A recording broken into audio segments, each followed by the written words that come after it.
எண்ணம் எங்கிருந்து புறப்படுகிறது? நான் சொன்ன மூளையிலேருந்து அல்லது மனதிலேருந்து. இந்த மனசுக்கும் மூளைக்கும் என்ன வித்தியாசம்? மனசுக்கும் மூளைக்கும் என்ன வித்தியாசம்?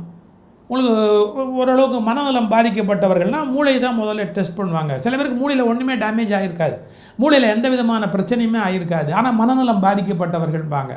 மூளைக்கு போகிற எலக்ட்ரிசிட்டியில் ப்ராப்ளமா, மூளையிலேருந்து வர்ற சுரப்பிகளில் இருக்கக்கூடிய சுரப்பிகளில் ஏதாவது சிக்கல் ஏற்பட்டிருக்குமா, சுரப்பு சரியாக இல்லாமல் பீனியல் வேறு கிளாண்டு அதுலேருந்து வர சுரப்பிகளில். அது மட்டும் இல்லை, நம்முடைய இந்திய தத்துவியல் சாஸ்திரப்படி, சித்தர்களுடைய அணுகுமுறைப்படி 10 வாயுக்கள் நமக்குள்ளே இருக்குது. பிராணன், அபானன், வியானன், கூர்மன், இது மாதிரி நமக்குள்ள 10 வித தசவித வாயுக்கள்னு இருக்குது. இந்த 10 வித வாயுக்களுடைய ப்ரொப்போர்ஷன் இருக்குது பார்த்தீங்களா, அதுதான் மனசை நிர்ணயம் பண்ணுது. உங்கள் மனசு மகிழ்ச்சியாக இருக்கா இல்லையா, துக்கமாக இருக்கா துக்கமாக இல்லையா, ஸ்ட்ராங்காக இருக்கா ஸ்ட்ராங்காக இல்லையா, இந்த 10 வித வாயுக்கள் ப்ரொப்போர்ஷனேட்டாக உடம்புல தங்கியிருக்கு. தனஞ்சயன், கூர்மன், இப்படி ஒவ்வொன்றும் இருக்குது. இந்த வாயுக்கள் கரெக்டானபடி இருந்தால் உங்கள் மனம் ஆரோக்கியமாக இருக்குதுன்னு அர்த்தம். இது சித்தர்களுடைய அற்புதமான கண்டுபிடி. இதை எப்படி சரி பண்ண முடியும்? உடம்புக்குள்ளே இருக்கிற 10 விதமான வாயு, கண் அமைக்கிறது ஒரு வாயுவினுடைய செயல், கொட்டாவி விடுறது ஒரு வாயுவினுடைய செயல். இதெல்லாம் நீங்கள் எப்படி டியூன் பண்ண முடியும்? ஒரே வழி தான். நம்ம பிராணாயாமம்னு பண்ணுறோம் பார்த்தீங்களா, அந்த பிராணாயாமத்தை பர்ஃபெக்டாக பண்ண இன்ஹேல் உள்ளே நிறுத்துறது கும்பகம்னு பேர், அப்புறம் அதை ரிலீஸ் பண்ணுறது எக்ஸேல். இதில் ஒரு ரித்தம் மெயின்டைன் பண்ணுறேன் பார்த்தீங்களா, இந்த ரித்தத்துக்கு தகுந்த மாதிரி மைண்டு மாறிடும், மனம் மாறும். கேவல கும்பகம்னு ஒன்று இருக்குது, உள்ளேயும் இல்லை வெளியிலையும் இல்லை அப்படிங்கிற மாதிரி ஒரு ஸ்டேஜ். அந்த ஸ்டேஜில் என்ன ஆகும் அப்படின்னு கேட்டால் எல்லையற்ற ஆனந்தத்தில் அவங்க இருப்பாங்க. அவங்களுக்கு தேவைகளே எதுவுமே கிடையாது, எண்ணங்களே இல்லாத நிலைக்கு அப்போ போயிடுறாங்க அவங்க. நம்புவீங்களா? எந்த எண்ணமுமே இருக்காது, பிறப்பு இறப்பு எது பற்றிய சிந்தனையும் இல்லாத ஒரு நிலைக்கு போய் நின்றுடுறாங்க. கேவல கும்பகம்னு பேர். அந்த ஒரு ஸ்டேஜில் கொண்டு போய் நிறுத்திடுது. இப்போ நீங்கள் அதை கரெக்டாக இயக்கிக்கிட்டே இருந்தீங்க அப்படின்னு சொன்னால் அதை மனம்னு கொள்ளலாங்கிறது நம்முடைய கருத்து. எப்படி வேணா இருக்கட்டும். இந்த மனம் ஃபோக்கஸிங்னு ஒன்று பண்ணும், அந்த எண்ணத்து மேலே ஒரு ஃபோக்கஸ், அதை பொறுத்து தான் நம்முடைய வெற்றி தோல்வி நிர்ணயிக்கப்படுகிறது. இது எப்படி சொல்கிறது? இப்போ எல்லார் கையிலையும் இந்த செல்ஃபோன் வந்துடுச்சு, ஃபோட்டோ எடுக்கிறது ஈஸி ஆயிடுச்சு. பழைய காலத்தில் அப்படி இல்லை, லென்ஸ் கேமரா வச்சு ஃபோட்டோ எடுப்பாங்க. எனக்கு என்னமோ இந்த செல்ஃபோனில் எடுக்கிற ஃபோட்டோவை விட அந்த ஃபோட்டோஸில் இருக்கக்கூடிய ஃபினிஷிங் குவாலிட்டி ரொம்ப பயங்கரமாக இருக்கும். ஒரு சில ஓவியர்கள் படத்தில் அந்த உயிர்ப்பு ஜாஸ்தியாக இருக்கிற மாதிரி செல்ஃபோனில் எடுக்கிற ஃபோட்டோவை விட அந்த லென்ஸில் ஃபோக்கஸ் பண்ணி எடுக்கிறாங்க பாருங்கள், அதில் தான் பர்ஃபெக்ஷன் கிடைக்குங்கிறது மை ஹம்பிள் ஒப்பீனியன். எப்படி வேணால் எடுத்துக்கங்க, மை ஸ்ட்ராங் ஒப்பீனியன் அப்படி வேணாலும் எடுத்துக்கங்க, மை ஒப்பீனியன் வச்சுங்களேன்.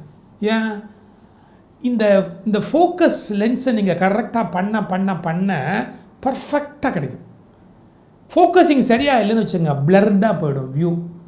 கசமுசான்னு சரியான வார்த்தை, கசமுசா அப்படின்னு போயிடும். கலர் சரியாக இருக்காது, உருவம் சரியாக இருக்காது, அகல நீளம் சரியாக இருக்காது ஒரு மனுஷனுடைய தோற்றத்தில். ஆனால் அந்த ஃபோக்கஸ் லென்ஸை அட்ஜஸ்ட் பண்ணி கரெக்டாக ஃபோக்கஸிங் கொண்டு வந்து வச்சிங்க அப்படின்னா பியூட்டிஃபுல் அழகான ஒரு வடிவம் நமக்கு கிடைக்கும். அதுக்கு என்ன பேர்? ஃபோக்கஸ் அப்படின்னு பேர். மைண்டும் அதே தான். நான் சொல்லிட்டேன்ல முதல்லையே, படம் எடுக்கிற வேலைன்னு சொல்லிட்டேன் பார்த்தீங்களா. ஸோ நீங்கள் ஃபோக்கஸ் இருந்தால் தான் பிக்சர் பிளர்டாக இல்லாமல் பர்ஃபெக்டாக கிடைக்கும், சரியான தன்மையில் படம் கிடைக்கும். இதை எப்படி புரிஞ்சுக்கிறது? ரொம்ப சுலபமாக சொல்கிறேன். ஃபோக்கஸ் அப்படிங்கிறதுக்கு ஒரு உதாரணம் சொல்லட்டுமா? ஒரு ட்ரெயினர் தான் ஒரு முறை இதை மாணவர்களுக்கு புரிய வச்சார். தரையில் என்ன பண்ணார், 2 அடி அகலமுள்ள 10 அடி நீளமுள்ள ஒரு பலகையை போட்டார்.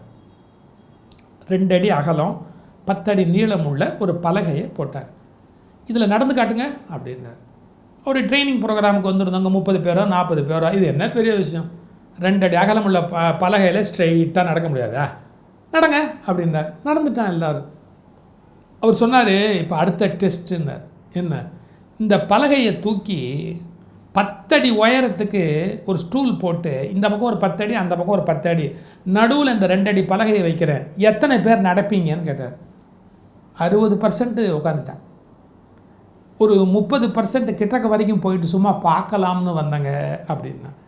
10% மேலே வரைக்கும் ஏறிட்டு ஊந்துட்டா வம்பு சார், இறங்கிட்டான். இப்போ பாருங்கள், 2 அடி பலகை அகலம் 10 அடி நீளம், 60 பேரும் நடந்தான். இப்போ ஏன் ஒருத்தன் கூட நடக்கலை? அவனுக்கு ஆரம்பத்தில் ஃபோக்கஸ் என்னன்னு கேட்டால், இந்த பலகையில் நடக்கணும், நடந்துடலாம், இதுதான் ஃபோக்கஸ். 2 அடி அகலம் நடந்துடலாம், அதில் ஃபோக்கஸு 2 அடி அகலம் நடந்துடலாம், நமக்கு ஒன்றும் கஷ்டம் இல்லை அப்படிங்கிறது ஃபோக்கஸ். இப்போ ஃபோக்கஸ் என்னவாயிடுச்சு?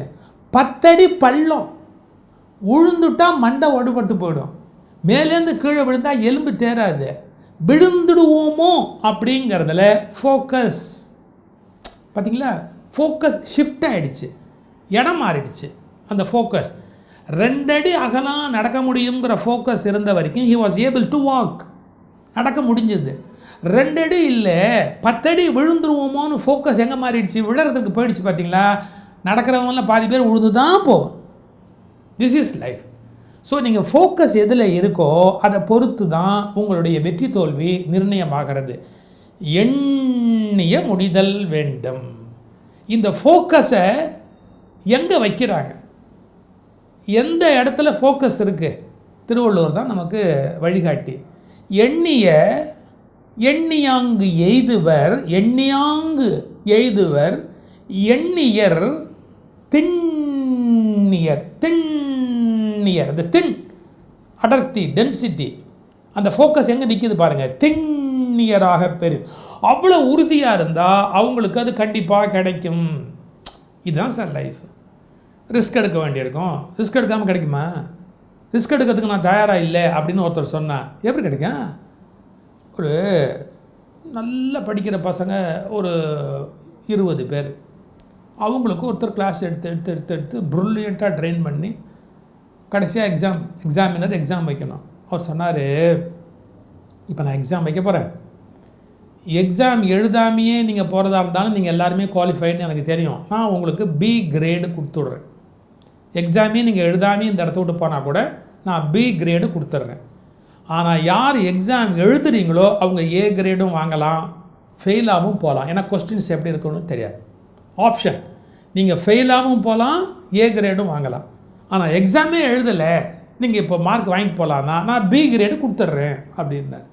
சார் 20 பேரில் 15 பேர் எனக்கு B கிரேடு கொடுத்துருங்கன்னு வாங்கிட்டு போயிட்டேன். எதுக்கு ரிஸ்க் எடுப்பானே அப்படின்னு. 5 பேர் உட்காந்துருந்தான் பாருங்கள். அவனை பார்த்து கேட்டார், நீங்கள்லாம் என்னப்பா எக்ஸாம் எழுத போகிறீங்களா? ஆமாம், எங்கள் திறமை மேலே எங்களுக்கு நம்பிக்கை இருக்குது, நாங்கள் எப்படி எக்ஸாம் எழுதாமல் போவோம், எழுதுனா A கிரேடு தான் வாங்குவோம், நாங்கள்லாம் ஒன்றும் ஃபெயில் ஆக மாட்டோம், எழுதுவோம் அப்படின்னா. அவர் ஒன்றும் பண்ணல, 5 பேருக்கும் A கிரேடு மார்க்கை கையில் கொடுத்து நீங்களாம் A கிரேட் போயிட்டு வாங்க. ஏன்? உங்கள் மேலே உங்களுக்கு நம்பிக்கை இருக்குல்ல, உங்கள் மேலே உங்கள் திறமை மேலே உங்களுக்கு ஒரு பிடிப்பு இருக்குல்ல. சார் நம்ம மேலே நமக்கு முதல்ல நம்பிக்கை இருக்கணும். யாருக்கு தன்னம்பிக்கை அப்படின்னு தன் மீது ஒரு அளவு கடந்த நம்பிக்கை இருக்கோ அவங்க தான் சார் வின் பண்ண முடியும். ஒரு ட்ரெயினர் இதே மாதிரி பிளேயர்ஸை ட்ரெயின் பண்ணார், விளையாட்டு வீரர்களை ட்ரெயின் பண்ணார். கொஞ்சம் சில பேர் அப்படி சொதப்பி இருப்பான் எல்லாருக்கும். எல்லோரும் விறுவிறுக்க வந்து நின்ன உடனே அந்த ட்ரெயினர் என்ன பண்ணார், எரிச்சலோட ஒரு வார்த்தை சொன்னார், போங்கடா முட்டாளிகளை, போய் குளிச்சுட்டு வாங்கடா, குளிச்சுட்டு வந்து விளையாடுங்கடா, போங்கடா முட்டை பசங்களாம் போங்கடா, அப்படி முட்டை பசங்க போங்கடா அப்படின்னார். எல்லாம் திப்பு திப்புன்னு ஓடிட்டான், குளிச்சுட்டு வரலாம். ஒரே ஒருத்தன் மட்டும் நின்றுக்கிட்டு இருந்தான். ஏன் நீ போகலையான்னார். முட்டாளை தானே போக சரிங்க, நான் முட்டாளி இல்லையே, நான் ஏன் போகணும் அப்படின்னா. கையை குலுக்குனார், நீ தாண்டா மானஸ்து, முட்டா பசங்களாம் போடா அப்படின்ன ஒன்று, ஏன் போகணும்? நான் கூட அடிக்கடி சொல்கிறது, மெட்ராஸில் மவுண்ட் ரோடு வேணாம், பாண்டி பஜார் டி நகரில் பார்த்தா ஒரு சமயத்தில் 1000 பேர், கொரோனாக்கு முன்னாடி 1000 பேர் 5000 பேர், இப்போ கொரோனாக்கு அப்புறமா அப்படி தான் போகிறான், திப்புன்னு எல்லாம் அப்படியே போயிட்டே இருப்பாங்க கூட்டமாக. நீங்கள் வேணால் நடுவில் நின்றுக்கிட்டு என் அறிவு கெட்டவனேன்னு கூப்பிட்டு பாருங்களேன், சத்தமாக என் அறிவு கெட்டவனேன்னு கூப்பிட்டு பாருங்களேன், 5 பேராவது திரும்பி பார்ப்பான். அவனுக்கு யாராவது அறிவு கெட்டவன் பேர் வச்சான், அவங்க அவ்வளோ தெளிவாக இருக்கிறான். என் முட்டா பாயிலேன்னு கூப்பிட்டா திரும்பி பார்க்குறதுக்கு 10 பேர் ரெடியாக இருக்கிறான். நீங்கள் என்ன பண்ணுவீங்க? நீங்கள் அவன் எவ்வளோ தெளிவாக இருக்கா பாருங்க. முட்டா பசங்களாம் போய் குளிச்சுட்டு வாங்கடா, நீங்கள் நான் என்ன முட்டாள போய் குளிச்சுட்டு வரதுக்கு, நான் போக மாட்டேன் சார் அப்படின்னு. சரி, இப்போ நம்முடைய எண்ணங்கள் அடைந்து நாம் மேலே போகணும் அப்படின்னா நமக்கு என்னென்ன தெளிவு இருக்கணும், என்னென்ன விஷயத்தில் தெளிவு இருக்கணும், நமக்கு நம்மக்கிட்ட என்னென்ன இருக்குதுன்னு தெரிய வேணாமா சார்? நம்ம யாருங்கிறது நமக்கு தெரிய வேணாமா சார்? நம்மக்கிட்ட என்ன சக்தி இருக்குது, என்ன பலம் இருக்குது, என்ன திறமை இருக்குது அப்படிங்கிறது நமக்கு தெரியணுமா தெரிய வேண்டாமா? என்னை பற்றி அசஸ்மெண்ட்டே எனக்கு இல்லாமல் என்கிட்ட என்னென்ன இருக்குங்கிறதே எனக்கு தெரியாமல் நான் எப்படி ஜெயிக்க முடியும் இந்த உலகத்தில்? இப்படி சொல்கிற மாதிரிங்களேன், ஒரு ஏரி மாதிரி இடம், இங்கோ வெயிலில் சுற்றிட்டு ஒரு நரி மாதிரி ஒரு விலங்கு அப்படி வந்து தண்ணி குடிக்கலான்னு வந்தது.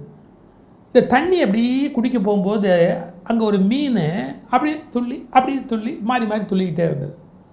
இந்த தண்ணி இந்த நரி வேகமாக குடித்த உடனே அந்த மீன் கிண்டல் அடிச்சது. இன்னும் இந்த தண்ணிக்கு இப்படி ஆளாக பறக்கிற, இந்த தண்ணி என்ன பெரிய விஷயமா, எனக்கு தண்ணியே ஆகாதுப்பா, சை என்ன இது தண்ணி, கண்டாலே எனக்கு எரிச்சல், எனக்கு தண்ணியே பிடிக்காது. அது மீன் சொன்ன உடனே நரி சொல்லிச்சு, அப்படிங்களா உங்களுக்கு தண்ணியே பிடிக்காதா? ஆமாம், எனக்கு ஒரு ஹெல்ப் பண்ணுவீங்களா? என்ன, அந்த தண்ணி உங்களுக்கு பிடிக்கும்படியாக நான் இப்போ ஒரு காரியம் பண்ணட்டுமா? என்ன, கிட்டக்க வாங்க. மீன் கிட்டக்க வந்தது, லவக்குன்னு அப்படி வாயால் கவ்வி தூக்கி தாண்டை போட்டு தரையில். மீன் துடிக்க ஆரம்பிச்சது. ஐயோ ஐயோ ஐயோ ஐயோ ஐயோ ஐயோ, தண்ணியில் தூக்கி போடுங்க, தண்ணியில் போடுது, என்ன செது போடு, தண்ணியில் போட்டு தண்ணி போனா போதுன்னு தூக்கி உள்ளே போட்டு சொல்லிச்சு. இப்போ தெரியுதா, எது உன் வாழ்வுக்கு ஆதாரமோ, எது உனக்கு பலமோ, எது உன்னை வாழ வச்சுக்கிட்டு இருக்கோ அதோட அருமையே உனக்கு தெரியலையே. மன்னிச்சுக்கோங்க, இந்த மீன் மாதிரி தான் பல பேர். எது தன்னுடைய ஆதாரமோ, எது தன்னுடைய பலமோ, எது தன்னுடைய மிகப்பெரிய ஆற்றலோ, எது தன்னை காப்பாற்றக்கூடிய சக்தியுடையதோ அதனுடைய அருமை தெரியாமல் இருப்பதால் தான் வாழ்வில் வெற்றி பெற முடியாமல் போகிறார்கள். நம்முடைய எண்ணம் பலிக்கணும்னா சார், நாம் யார், நம்மக்கிட்ட என்ன இருக்குது அப்படிங்கிறது நமக்கு தெளிவாக தெரியும்.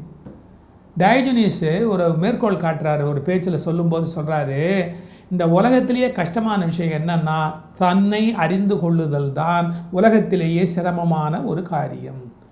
நான் யார், எனக்கு என்ன தெரியும் என்ன தெரியாது, தன்னை அறிந்து கொள்ளுதல்னு ஒரு பகுதி இருக்குது பார்த்தீங்களா, அதுதான் உலகத்திலேயே மிக சிரமமான ஒரு காரியம் அப்படின்னு. நான் ரொம்ப நேசித்தேன்னா அவர் இருந்து காலமாயிட்டார், அதனால் சொன்னேன். திரு தி.க. சந்திரசேகரன்னு மனித வள பயிற்சி நிபுணர் ஒருவர், அவர் ரொம்ப அழகாக ஒரு புஸ்தகம் எழுதியிருக்கார், வெற்றி பெறுங்களேன்னு ஒரு நல்ல புஸ்தகம். அதில் சொல்கிறார், ஒரு மனுஷன் முதல்ல தன்னை அசஸ் பண்ணிக்கணும் அப்படின்னு. இப்போ உதாரணம் சொல்கிற பாருங்கள், நீங்கள் யார் கேட்டகரி கொடுக்குற, பிடிவாதக்காரர்னு உங்களை உலகம் சொல்லணுமா, தாராளமானவர் அப்படின்னு சொல்லணுமா, வெற்றி மனப்பான்மையாளர் அப்படின்னு இந்த உலகம் உங்களை சொல்லணுமா, இந்த 3 கேட்டகரியில் நீங்கள் யார்? இது மாதிரி ஒரு பெரிய லிஸ்ட்டு போடுறார். பிடிவாதக்காரர், தாராளவாதி, வெற்றி மனப்பான்மையாளர், முரடர், மகிழ்ச்சியானவர், உற்சாகமூட்டுபவர், தீர்மானமானவர், பணிவானவர், உற்சாகமூட்டுபவர், தைரியசாலி, எந்த நிலைக்கும் ஒத்து வருபவர், எந்த நிலைக்கும் ஒத்து வராதவர். இது மாதிரி நம்ம யார் அப்படிங்க, சுலபமாக பழகக்கூடியவர், சுலபமாக பழக முடியாதவர், ஒவ்வொரு நேரத்தில் ஒவ்வொரு மாதிரி இருக்கக்கூடியவர், தன்னோடு பழகுபவர்களுக்கு சலுகைகள் தருகிறவர், சலுகைகளே தராதவர், யாராக இருந்தாலும் நம்ம ஒன்றும் பண்ண முடியாது அப்படின்னு பேசுகிறார், சலுகையே தராதவர். அப்புறம் பழமைவாதி, வாயாடி, வெற்றியாளர், மௌனமானவர், சம்பிரதாயவாதி, விவாதம் செய்கிறவர். சில பேர் எது கொடுத்தாலும் ஆர்கியூ பண்ணுவாங்க. சில பேர் தந்திரவாதி, வெளிப்படையாக பேசுகிறவர்கள், தன்னையே நம்புபவர்கள், இல்லை பொறுமையாளியாக இருப்பவர்கள், இப்படி there are so many varieties மனிதனுக்குள்ள. பிடிவாதக்கார, முரடர், தீர்மானமானவர், உற்சாகமானவர், தைரியசாலி, சுலபமாய் பழகுகிறவர், போட்டி மனப்பான்மையாளர், இப்படி இதெல்லாம் குறித்து வச்சுக்கிட்டு அவர் ஒரு பெரிய பட்டியல் போடுறார், அருமையான ஒரு பட்டியல். பயந்த சுவாபம் உடையவர், கடவுள் உணர்வு உடையவர், உதவுகிறவர், சகிப்புத்தன்மை உடையவர், எச்சரிக்கையானவர், கட்டுப்பாடானவர், திறந்த மனமுடையவர், கவர்ச்சியானவர், விளையாட்டு பிள்ளை, எதையும் எளிதாக கொள்பவர், பழகத் தெரிந்தவர். இந்த மாதிரி ஒரு பெரிய லிஸ்ட் எடுத்து இதில் நான் யார், நான் எந்த கேட்டகரிக்குள்ளே வரேன் அப்படின்னு தன்னை நீங்கள் அசஸ் பண்ணி பார்த்துக்கோங்கோ. ஏன்னா நாம் நம்மளை பற்றிய ஒரு தெளிவு பறந்துருச்சுன்னு வச்சுக்கோங்களேன். நான் யார் அப்படிங்கிற தெளிவு பறந்துட்டா அதன் பிறகு நம்முடைய எண்ணங்கள் வலிமையடைய ஆரம்பிக்கும். அதுக்கு இன்னொன்று சொல்கிறார், நம்மளை பற்றியே நாம் ஒரு ஒரு ஒரு மார்க் போட்டு பார்த்துக்கணுமா, நம்முடைய என்னென்ன திறமை நம்மகிட்ட இருக்குங்கிறது இன்னொரு லிஸ்ட்டு. நான் சரளமாக ஆங்கிலத்தில் பேசக்கூடியவன், இப்போ ஆங்கிலம் தான் அளவுகோல்னு அர்த்தம் இல்லை, தன்னுடைய திறமையை குறிச்சுக்கிறது. யாரிடமும் என்னால் கலகலப்பாக பழக முடியும், பழகும்போதே ஒரு ஆள் எப்படிப்பட்டவர் என்பதை என்னால் எடை போட்டு அறிய முடியும், என்னால் கதை எழுத முடியும், மேடையில் பேச முடியும், கவிதைகள் எழுத முடியும், என்னால் நடிக்க முடியும், நாடகங்களை எழுத முடியும், பல தொழில்களுடன் பழகி வேலை வாங்க முடியும், நீண்ட தூரம் பயணம் செய்ய முடியும். சில பேருக்கு அதுவே தெரியாது, தான் யார், தன்னால் பயணம் பண்ண முடியுமா முடியாதா. இயல்பு சார், சில பேருக்கு பயணம் பண்ணிக்கிட்டே இருக்க முடியும், சில பேரால் பயணமே பண்ண முடியாது. அப்போ அதில் நாம் என்ன கேட்டகரி அப்படிங்கிறத பற்றிய ஒரு தெளிவு நமக்கு இருக்கணும். நம்ம என்ன மாதிரியான ஆள், எந்த பணியை எடுத்தாலும் திட்டமிட்டு ஒழுங்காக செய்கிறவர், யாரிடமும் பேசி அவர்களை தன்னுடைய வழிக்கு கொண்டு வரக்கூடிய திறமையுடையவர், பசியை தாங்கி, இது ரொம்ப முக்கியம். பசி தாங்குமா தாங்காதா, எனக்கு நான் 8 மணி நேரம் ஆனாலும் சார் சாப்பிடாம என்னால் அப்படியே இருக்க முடியும் சார், மலையேற தெரியும், நீந்த தெரியும், இரவில் நீண்ட நேரம் கண்விழிக்க முடியும், அதிகாரிகளை நண்பர்களாக ஆக்கி கொள்ள முடியும். இந்த மாதிரி பட்டியலிட்டு போட்டு தன்னை பற்றிய ஒரு செல்ஃப் அசஸ்மெண்ட் வைத்து கொள்ளுகிறவர்கள் மிக உயர்ந்த சிறந்த இடத்தை அடைய முடியும். அதே மாதிரி வாழ்க்கையில் உங்கள் எண்ணம் செயலாவதற்கு தடையாக இருக்கிறது என்னன்னு பார்க்கணும். அவர் வேற ஒரு நெப்போலியன் ஹில் நூல்லேருந்து ஒரு குறிப்பு பாருங்கள். அச்சம், மூட நம்பிக்கைகள், எது அச்சம், மூட நம்பிக்கைகள், அறியாமை, வறுமை, இவை மனித குலத்தின் மாபெரும் 4 எதிரிகள். என்னென்ன? அச்சம், மூட நம்பிக்கைகள், அறியாமை, வறுமை, இதுதான் மனித குலத்தின் மாபெரும் எதிரிகள். இவற்றோடு போராடி கொண்டே இருக்கணும். நீங்கள் வாழ்க்கையில் இதோடு போராடுறதுக்கு தயாராக இருக்கணும். இந்த போராடுறதுக்கு தயாராக இல்லைன்னா நம்ம வாழ்க்கையில் நம்ம இழந்து போக வேண்டியது தான். நாம் ஏற்றுக்கொள்ள விரும்பாதது, நமக்கு அச்சம் இருக்கக்கூடாது, மூட நம்பிக்கை இருக்கக்கூடாது, அறியாமல் இருக்கக்கூடாது, வறுமை இருக்கக்கூடாது, இது நாம் ஏற்றுக்கொள்ள விரும்பலை. தாங்கள் ஏற்றுக்கொள்ள விரும்பாத இந்த 4 எதிரிகளிடம், இதனால நமக்கு எதிரி, அடுத்த வார்த்தை தான் நெப்போலியன் ஹில் பிரமாதமாக எழுதுகிறார். இந்த எதிரிகளிடம் பலர் சரணடைந்து விடுகிறார்கள். ஒன்றும் முடியாது, நாம் இந்த 4 பேர் காலில் விழுந்துட வேண்டியது தான். என்ன பண்ண முடியும்? எதிரிகளிடம் பெரும்பாலான மக்கள் சரணடைந்து விடுகிறார்கள். எதிர்த்து போராடுகிற அதிசயத்தன்மை அவர்களிடம் இருப்பது அவர்களுக்கே தெரிவதில்லை. அருமையான வார்த்தை. அவர்களிடம் இருப்பது அவர்களுக்கே தெரியவில்லை. அப்புறம் அவங்களை யார் காப்பாற்ற முடியும்? ஸோ உங்ககிட்ட என்னென்ன இருக்குது அப்படிங்கிறத நீங்கள் லிஸ்ட் அவுட் பண்ணணும். எண்ணிய முடிதல் வேண்டும். அது அப்படி நடக்கணும்னா என்ன பண்ணணும்? நல்லவே எண்ணல் வேண்டும். Is it practically possible?